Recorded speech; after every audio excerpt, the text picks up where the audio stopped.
Chers collègues, la loi de programmation 2018-2022 et de réforme pour la justice a fait l'objet d'une longue concertation depuis maintenant plus d'une année, lancée initialement par les 5 chantiers de la justice, qui en forment en quelque sorte l'architecture, l'impulsion. Et vous avez rappelé, Madame la Ministre, à quel point elle avait été suivie de concertation avec les parties prenantes. Et force est de constater que le texte tient d'ores et déjà compte d'un certain nombre de ces concertations. Au plan pénal, dont j'ai l'honneur d'être le rapporteur, ce n'est pas une xème loi de circonstance, loin s'en faut, mais bien une ambition forte, actuelle, moderne, pour notre justice. Même si 5 textes importants ont été votés dans les 4 dernières années, le chantier de réorganisation de notre justice est, lui, encore loin d'être achevé.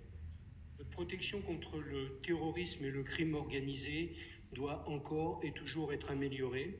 Elle suppose une véritable modernisation des outils mis à disposition des forces de sécurité pour éviter tout décrochage avec des pratiques de plus en plus diffuses d'auteurs, sous-tendues par une idéologie de violence et de mort. C'est à ce titre que nous trouverons dans le projet de loi des dispositions spécifiques liées aux techniques spéciales d'enquête, à l'interception et géolocalisation, ainsi, comme vous l'avez dit, Madame la Ministre, par amendement gouvernemental sur la création du parquet national antiterroriste. Elle nécessite en outre l'amélioration du circuit de prise en charge des victimes ainsi que leur indemnisation de leurs préjudices qui sont de plus en plus complexes à déterminer. Et là, nous trouverons les dispositions relatives au GIVAT, en fait à la compétence exclusive des tribunaux parisiens pour l'ensemble de l'indemnisation des victimes de terrorisme. Mais la perception qu'ont les Français de la justice, de leur justice, ne s'arrête pas, loin s'en faut et fort heureusement, aux seules menées terroristes. Elle est faite d'un besoin accru de réponses pénales, simples, lisibles, rapides, adaptées aux circonstances, efficaces.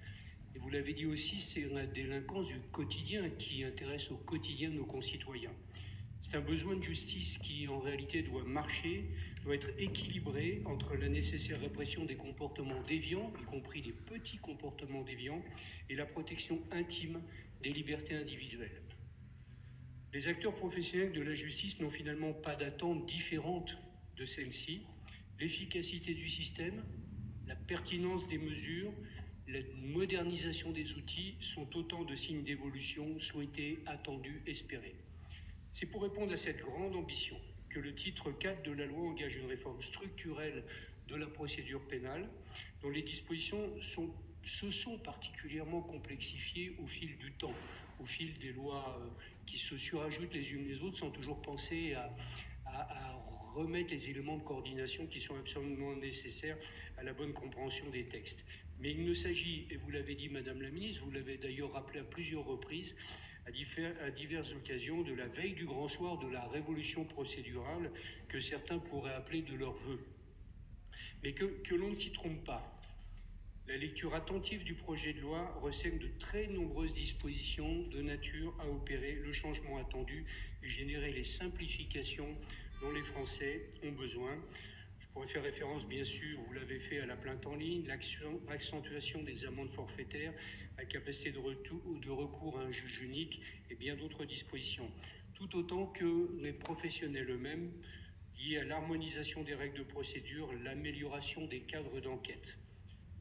Il s'agit d'une démarche de pragmatisme, d'efficacité, apte à assurer en même temps l'accès à la justice, en particulier pour les victimes, et les garanties des justiciables devant permettre à ces acteurs de se recentrer sur leur cœur de métier. Mais l'adaptation de notre arsenal procédural devra s'appuyer sur l'effort extrêmement conséquent du virage numérique que vous avez bien voulu rappeler il y a quelques jours devant notre commission dans le cadre de votre audition budgétaire. Ce virage permettra de potentialiser les dispositions du texte, d'en tirer toute la capacité opérationnelle dont nous avons besoin. Vous avez indiqué le chiffre important d'un 2000 milliards d'euros. Ils seront consacrés à ces dispositifs qui sont fortement attendus, y compris par nos forces de sécurité. C'est un des enjeux, non des moindres, même s'il n'est pas directement contenu dans la loi, mais votre rapporteur vous proposera quelques éléments permettant d'ores et déjà de les flécher dans ce sens. que de permettre, dans un rythme de montée en puissance rapide, l'établissement ou la conservation ou la conversion des pièces de procédure sous format numérique et constituant un dossier pénal entièrement dématérialisé et bien sûr sécurisé, ainsi que l'autorisation d'une signature unique sous ce même format. C'est au prix de cette simplification que les professionnels de notre sécurité pourront pleinement apprécier l'évolution enclenchée. Le titre 5 de la loi, consacré au sens de la peine, répond à des objectifs de même nature en renforçant la cohérence des peines tout autant que leur efficacité. La détention reste, bien sûr, une mesure indispensable de protection, mais elle doit cesser dans notre imaginaire collectif d'être le socle de référence de toute peine. C'est en ce sens que l'échec des peines est repensé pour que chacune d'entre elles, dans le cadre d'individualisation qui prévaut et qui continuera impérativement à prévaloir dans notre droit, soit en capacité d'apporter d'égales garanties de protection sociale, de lutte contre la récidive et de réinsertion. C'est aussi l'esprit de responsabilité et de lucidité qui domine dans le projet de loi qui vous est soumis. Arrêt des peines de très courte durée qui n'ont finalement comme seule conséquence que d'accentuer la désocialisation des auteurs quand il ne s'agit pas de leur offrir une formation accélérée de délinquance. Responsabilité pleine et entière du juge correctionnel de prononcer initialement une peine qui sera, dans toutes ses dimensions, effectivement mise en œuvre, contrairement à la situation ou à la pratique actuelle pour des condamnations jusqu'à 2 ans d'emprisonnement, situation qui, il faut aussi le reconnaître, n'est absolument pas comprise de nos concitoyens. Mise en œuvre de peines modernes, dynamiques, susceptibles d'assurer effectivement les caractères de sanctions qui doivent s'y attacher, tout en n'obérant pas l'avenir du condamné et ses chances de réinsertion. Je pense en particulier à l'instauration en 2e niveau de l'échec des peines de la détention à domicile sous surveillance électronique, bien sûr l'évolution fondamentale du TIG, vous l'avez rappelé, le renforcement de la CRPC et d'autres dispositifs de même nature.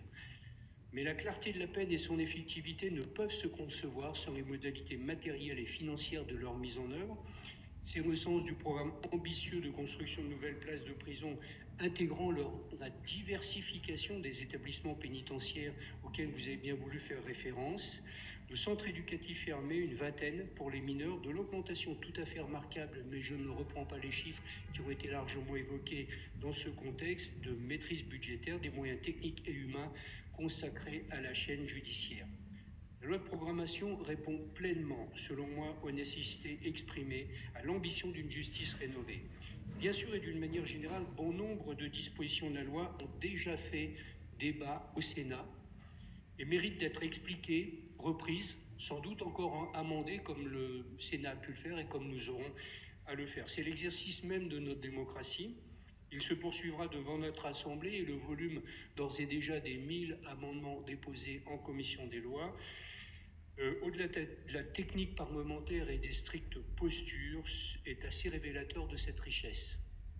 L'évolution en profondeur de notre justice se fait en replaçant nos concitoyens, en particulier les victimes, au centre des préoccupations, en recentrant les professionnels sur leur cœur de métier, en simplifiant à chaque fois qu'il en est possible les parcours d'accès à la justice, en clarifiant les responsabilités de ces acteurs, en apportant des réponses plus efficientes, tout en garantissant les libertés individuelles dont les droits de la défense sont et restent pleinement le socle. C'est l'ambition de cette loi, Madame le Ministre, nul doute qu'elle sera atteinte. Je vous remercie.